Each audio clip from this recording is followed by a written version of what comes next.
Every once in a while I stumble onto something that I think might be helpful to the viewers on YouTube, and so here's another one of my videos.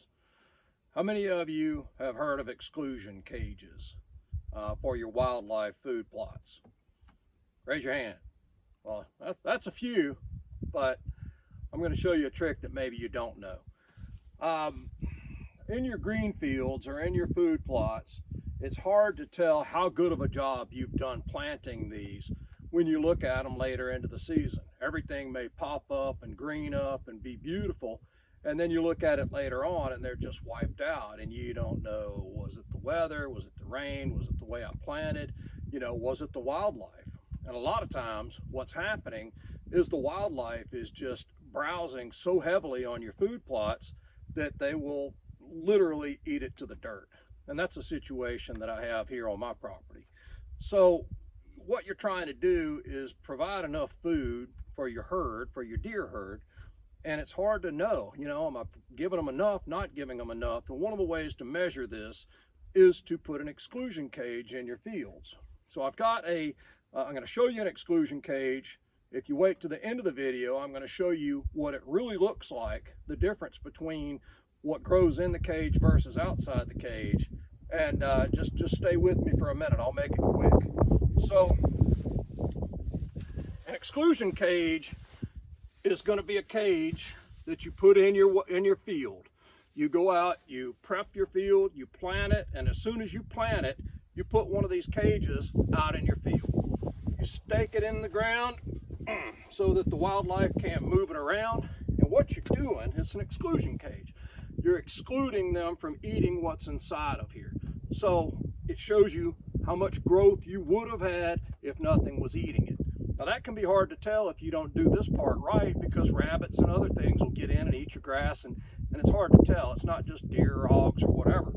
So the best way, and you can make these out of anything. You'll see them made out of chicken wire and other stuff.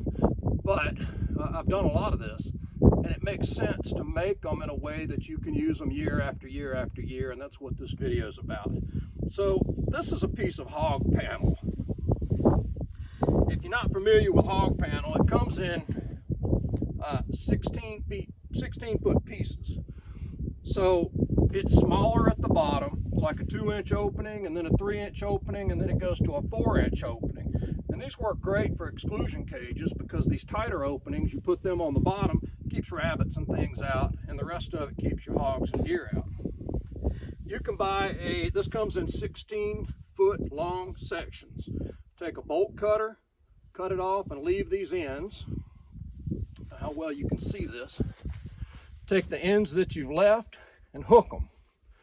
Make them into hooks. Now the hardest thing about doing this is getting it rolled into a circle, but once you can roll it into a circle, you're able to take these and hook them, put it in the ground, stake it in place, stake it on both sides because they'll rotate it if you don't. Stake it on both sides, secure it well, and then you leave it. You come back later, you look at it, it'll tell you how good a job you did planting versus how much is being eaten. So that's about it. Bear with me a minute. I'm going to take you into one of my fields where I put one of these earlier this year when I planted. It's February now. I'm in Alabama, and I planted in, I think it was October. So I'll show you what it looks like. Bear with me a minute.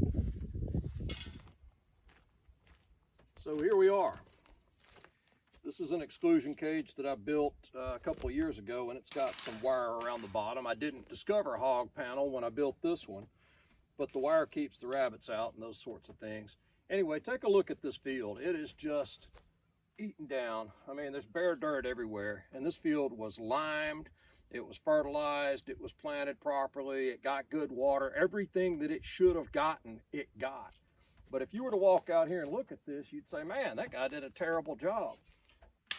Not when you see an exclusion cage. Well, look at this. I mean, it has grass, and this isn't weeds. This is oats, wheat, rye. It's got triticale. This field had rape. It had clover. It had all kinds of things on it. I've got over 20 inches of growth inside of this. I mean, seriously, look at that. I can't even get it to the bottom of it. 21 inches of growth. And this whole field would look like that if there weren't any animals eating it. Now my problem here, you'll sit in this field and you'll see 20 deer every afternoon, but that's not the problem. My problem here is wild hogs, and that's something we work hard to control. But anyway, that illustrates what I'm trying to tell you. Put an exclusion cage in your fields. If you use this heavy wire, you can rip it out of the weeds every year, clean it up, put it back out, recycle it over and over again, and it really, really does a great job of helping you manage how much you need to plant, how well you're planting, and those sorts of things. So I hope this is helpful to you. Everybody enjoy it. Have a great day. Thanks.